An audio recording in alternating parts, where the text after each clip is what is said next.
3 seasons, no trophies. For Cristiano Ronaldo, the Saudi adventure was supposed to be a new chapter of dominance. Instead, it's starting to feel like a dead end. Cristiano Ronaldo didn't come to Saudi Arabia just to score goals. He came to redefine a region, to elevate a club, and to prove that, even at 40, he could still be the difference. But as Al-Nassr crash out of another competition and the trophies remain out of reach, the legacy he's building looks far different than the one he planned. This is the story of how Ronaldo's final years, despite goals, records and headlines, are beginning to look more like a stat-padding sideshow than a winning era. April 2025, AFC Champions League semi-final.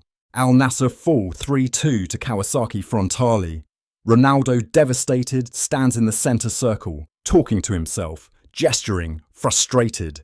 He had the chance. A golden chance in stoppage time, a header earlier in the game that struck the bar, 2 free kicks wasted. In his prime, Ronaldo thrived in these moments. Now, he's falling short. And this time, there's no blaming bad luck. Let's be clear, Ronaldo is still scoring.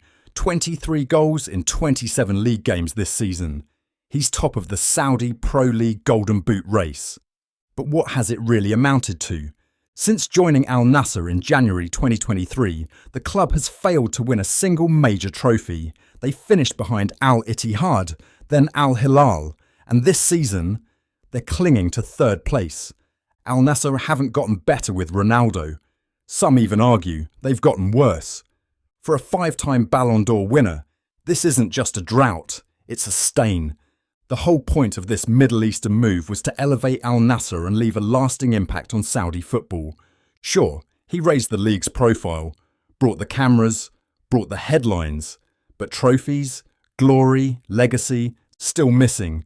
Ronaldo has always chased greatness, but for many fans, the question has become, does he value team trophies or personal milestones more?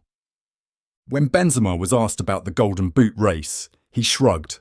I don't care. The most important thing is the trophy. That's telling, because Ronaldo, he's chasing 1,000 goals. He talked about it openly in interviews. He's currently sitting at 933. He tracks every one. Fabrizio Romano tweets every milestone.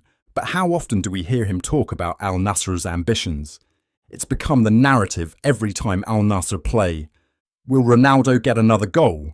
The focus isn't on the team. It's on his personal count. Every match feels like a numbers game. Every highlight reel, a step toward 4 digits.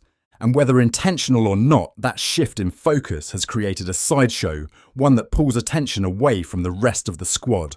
Recently, Ronaldo even addressed it himself.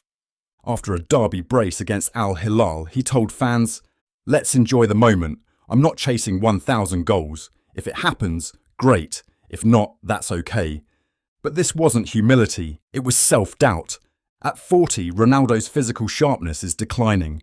He's still a predator in the box, but slower, less mobile, less explosive. Getting to 1,000 goals may not be a sure thing anymore, and he knows it. So what's going wrong at Al-Nassr? It's not a lack of investment. The club brought in big names, Sadio Mane, Marcelo Brozovic, Aymeric Laporte, John Duran, but the results haven't followed. Why? Because everything still revolves around Ronaldo. Just like at Manchester United, the system bends to him. Coaches feel pressured to start him. Tactics shift to suit his movement. The balance disappears. Rudy Garcia, Luis Castro, now Stefano Pioli, all failed to make it work.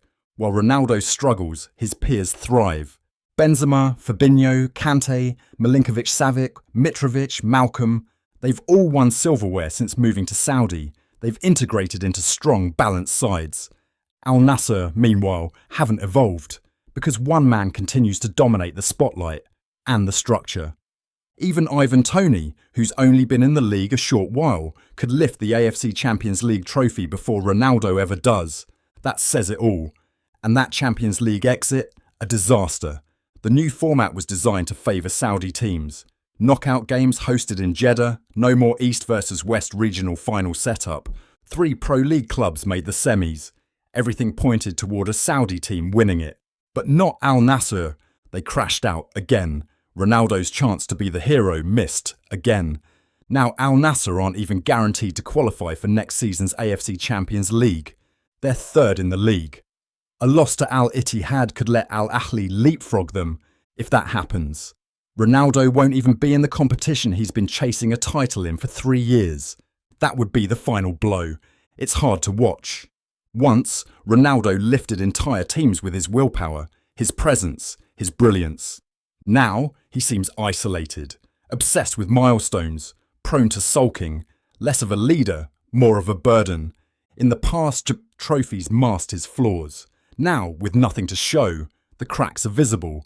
He's still one of the game's greats. That's unquestionable.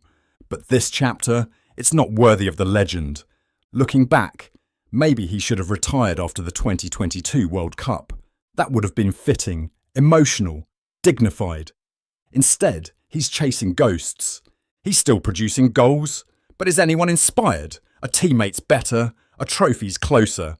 The answer, sadly, is no.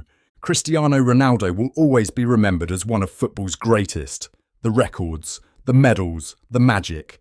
But in Saudi Arabia, his story is becoming something else entirely. A cautionary tale about chasing legacy and forgetting what made you great in the first place.